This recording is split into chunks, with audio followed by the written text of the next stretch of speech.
আপনারা দেখছেন local news, সব দিন সারাদিন বাংলা জাগো, নিরপেক্ষই লক্ষ্য।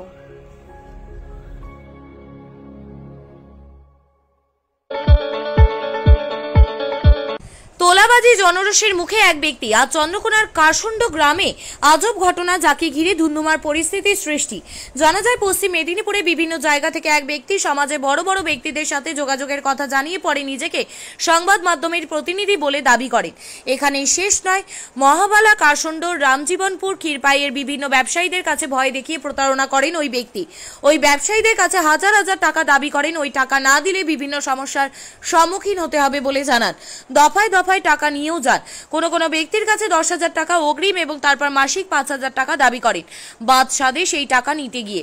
আজ গোপনে প্রতারিত ব্যবসায়ীরা একত্রিত হয়ে ওই ব্যক্তিকে আটক করেন। একসময় জনরোষের সৃষ্টি হয়ে পরে ওই ব্যক্তি গ্রামবাসী ও ব্যবসায়ীদের মুচলেখা দেন, ভবিষ্যতে এই ধরনের প্রতারণা করবেন না।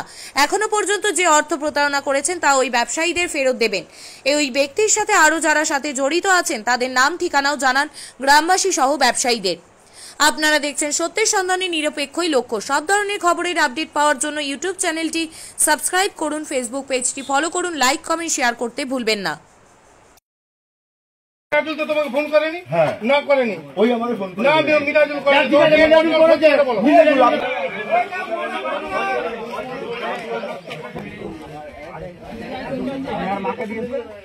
আমি কত মানুষের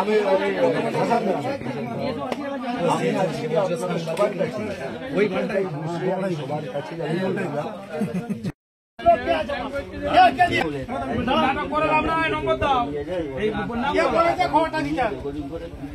যে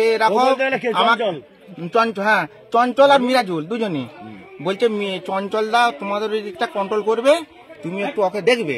আমাদের দেখা দেখি কি আছে, আমাদের তো ব্যবসাটা শেষ অবস্থা, কারবার তো চলেনি। আমরা ব্যবসার কাজ করি, করার পরিপ্রেক্ষিতে আসাবউদ্দিন আর মিরাজুল A1 বিরিয়ানি দোকানের কাছে ওরা আসে, চঞ্চল আর আসে। আমাকে ফোন করে বলে যে এরকম তোমরা যে সমস্ত ব্যবসা করছো, এলাকার সমস্ত ব্যবসাদার আমাদেরকে কিছু মানে তোলাবাজিতে দিয়েছে, তোমরাও তোলাবাজি যখন দিতে পারলে তোমাদেরও ব্যবসা বন্ধ করে দিবে।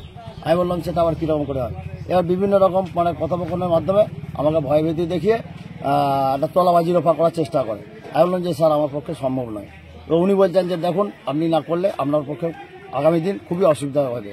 তো এই ব্যবসা এইটার সাথে আমি জড়িত নাই, আমার আরও সব এলাকার আরও সব প্রতিনিধি আছে, তারা যেমন মিরাজুল, আসাউদ্দিন আর আমি তো আছি, আরও সব নানা রকম এলাকার বিশিষ্ট প্রভাবশালী লোক আছে যে এই পয়সা না দিলে তোমাদের ব্যবসা বিঘ্ন ঘটাবো।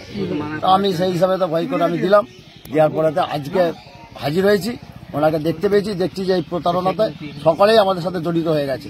সেই এর একটা বিহিত চাওয়ার জন্য ওনার কাছে আজকে দ্বারস্থ হয়েছি যে যাতে করে আমরা আগামী দিনে এই তোলাবাজি থেকে ছেড়ে বেরিয়ে আসতে পারি, তার একটা সুরাহা হোক। তো সেই হিসাবে তো দেখলাম যে উনি তো এসে জুটেই যান, কিন্তু উনি মিরাজুল বা আসাউদ্দিনকেও ডাকছেন, ওনারা যাচ্ছি করে এখনো পর্যন্ত আসেনি।